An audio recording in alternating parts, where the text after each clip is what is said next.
kemgbe anụsịrị ọgụ ozugbo anụsịrị ọgụ ka abịara wepụta si na enwere arụ ịtọ ya bụ ri na atọ reconstruction rehabilitation na gịnị enwere arụ nke ọzọ reconciliation ya bụ ri na atọ mana kemgbe aha enweghị ihe anyị fụrụ anya fụ kpakam ọ kakwuru njọ na ozugbo emechara ya na onye dịka Awolowo bịara weta na ihe a ga na-enye onye ọbụla nwere ego n'ụlọ akụ bụ sọsọ 20 pounds ụfọdụ nata ụfọdụ anata ha ụfọdụ nwụrụ tupu ya bụ ego a na-eru ha aka e nwekwara iwu ọzọ ewepụtara ozugbo anụsịrị ọgụ na 1971 iwu ahụ kwuru na ọ bụrụ na ị bụ onye nọbu na Biafra na Nigeria dịka civil servant wee si na ya banye Biafra soro ndị Biafra rụọ ọrụ na ama mkpọbata gị chacha ị na-achịta azụ na Nigerian Civil Service ma ọ bụrụ na eme ebere nwere etu esi mee ebere kpọbata gị na a ga-akụtụ gị ụzọ ịnọ ya bụ ọ bụrụ na ịnọ bụ na grade level 7 na ị ga-agbarata bidozie na grade level 4 ya bụ iwu dịka anyị nụrụ dịgidere ruo mgbe Obasanjo pụtara bịa wepụ ya. Gịnị ka m na-ekwu na mmegbu na ihe na-asụ agha buru ibu na-agakwa n'ihu wee ruo ugbu a wee bụrụ na e nwere etu esisi ka atụnyetụ anyị obere site n'iwepụta nke a kpọrọ South East Development Commission. South East Development Commission nke nwanne anyị nwoke Mark Okoye nke bụ nọ n'isi ya ma Emeka Nwaọgụ ha na ndị otu ya ọtụtụ ndị mmadụ ndị steeti ọbụla dị n'ala Igbo were ndị nnọchi anya na ya bụ South East Development Commission. Ndị wepụtara ya bụ ọchịchị Jagaban. Ịma na anyị nwere NDDC nke ndị Niger Delta si ji egbu onwe ha kamgbe na-eme ha na ebe ụfọdụ na-aga aha ezuju akpa eji eme politics. E nwere ma North East wee nke ama ewee sisi ka enyechenye anyị ofu enyechenyezi anyị ofu a wee bata na ya bụ South East Development Commission. Ha enweghị ọfịs Enugu steeti bụ ihe dachiri ha ọfịs emezibeghị ọfịs ahụ mana ha kara obi kwụọ 153 million naira maka ọfịs na Abuja. Onye ọfịs ya kwesịrị ịdị na ahịa na wee bụrụ na kemgbe ahụ na ihe ha na-eme bụ sụsọ ime semina ime conference ime symposium ime ntamimo ajịwazie ha ebe ego adị. Ọtụtụ n'ime anyị afụghị ya bụ vidio ebe ha na ọdị ụzọ ka arụ na-agbarị si ka etu unu si na-eme ihe na biko agwọ otu onye kwuru na aghọ eke biko ka m kpọbata Epetike maka na ekwuru na m gawa dịka onye ara ka ọ ghara ịkpọ m onye ara. Epetike ndị Igbo Ogwumba nọ ọ na-akịta ife na ịma na enwere ihe ndị na-enye ịsụsụ Igbo adịkwa ama ndị Igbo ekene m ụnụ. Epetike ya bụ okwu ọnụ ofu ekene m ụnụ ndị Igbo once again. First mistake ha mere bụ ije kpọrọ Mark Okoye. I think he was born abroad, bought there and schooled there. So more informer about Biafra, or more informer about Southeast. The all commission at Ati because now our people no ograkwo n'obodo Igbo. Onwekwu no onye kwe na. I know onye kwe na azu. Ohana ogru sense. Because Southeast Development Commission bụ something na-emelu ka e wee pacify ya o wee rectify ya ihe niile emebiri during the war.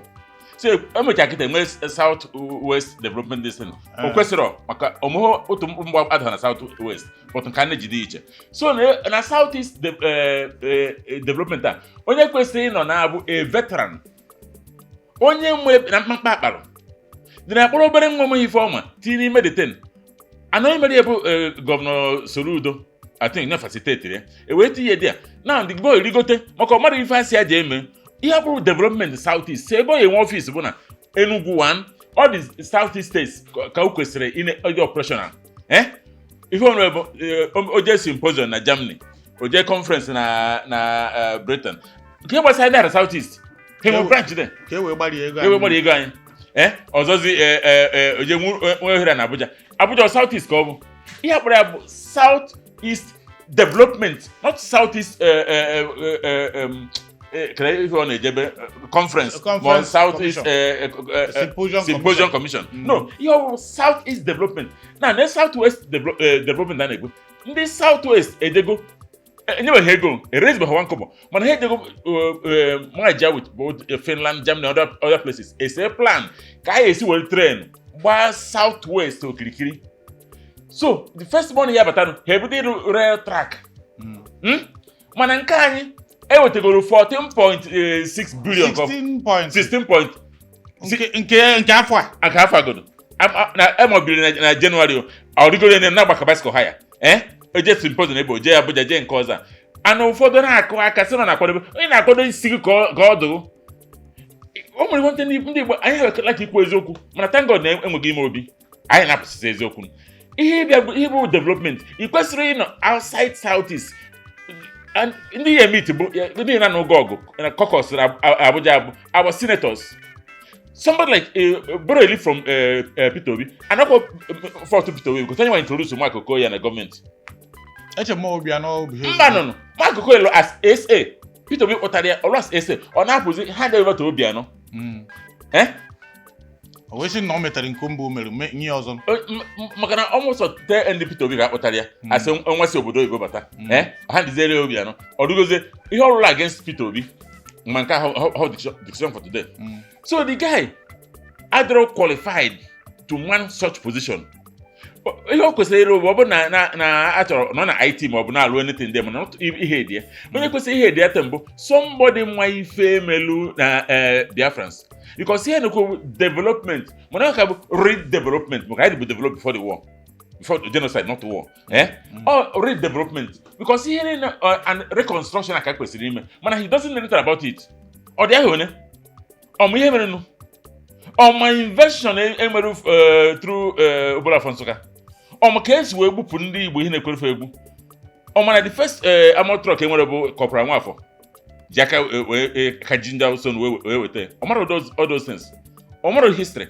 Or no Nigeria weto. Okeje kwenye na Biafra. So ana enyere nwata ka esinye onye. Ojide go na ama mmiri ọkụ.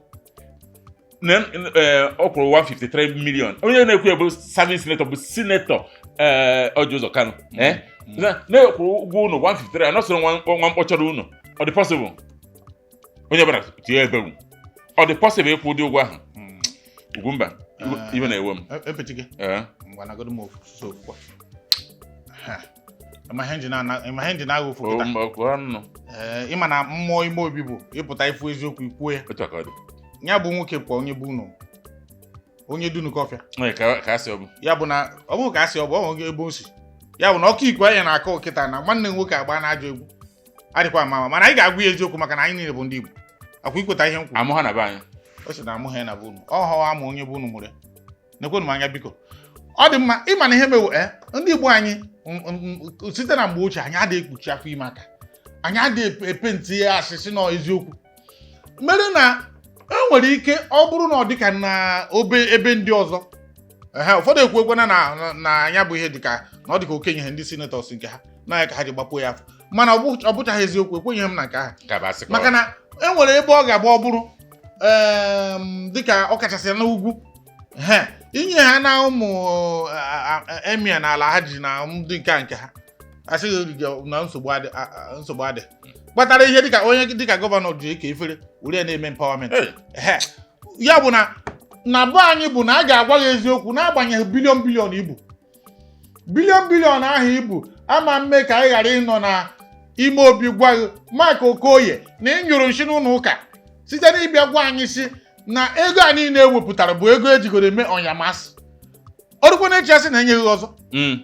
Ebe ewepụtara bilion a esi ejikwa eme nke a conference nke dị enweghị ma ofu ịma ebe ọ na-enye nsogbu bụ na ọ bụrụ na ị gụọ akwụkwọ eji mepee ya bụ South East Development Commission akwụkwọ iwu eji mepee maka emepere ya by law.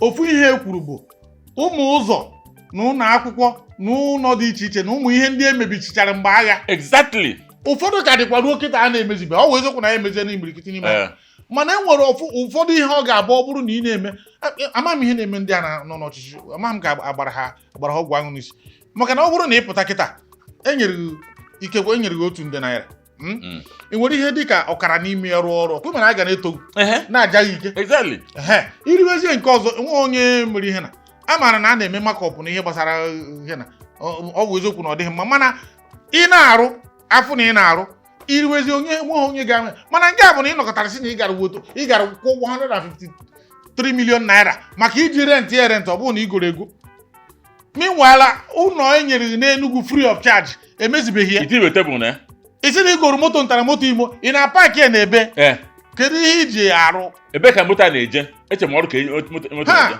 Chineke o nna nke anyị na-abụkwa omebi anya sị mba nye emebina onye ọbụla na-emebi ndị ụmụnna ga-akpọ ya nzukọ ya bụ na anyị na-ekwu na onye ọbụla kwunitere echi kwuo na ihe etu ya bụ nwa nwoke Mark Okoye na-eme na ihe o mere amaka mara na a ga-achụ ihe n'anya anyị ga-asụrụ gị ọfọ maka na ị chọghọ ka ana Igbo dị mma ofu erotara nye anyị ka ọ gafechere 16 anụrụ ọgụ 15 na ụmụ anụrụ ọgụ ka anyị rutere kịta anyị jijiri ya na-atị epere ahịnze ndị senators ana Igbo bụ ndị chiri ya nwoke m kọwara anyị izu ọ ga-na-achị azụ ka a gwọ ya ji na aja ọ bụ na o meghie ekwesịrị ịkpọta ya maka na ọ ka bụ obere nwa ekwesịrị ịkpọta ya jụọ ndị ụmụnne ya biko unu kpọrọ ya gaa nụ nzukọ gaa jụọ ya na ọ bụrụ na okwe ekwesị pịa ya ihe ọ bụrụ na ịkpọ agaba ka agaba pịapụ ya mkpụrụ ọkwụrụ n'anya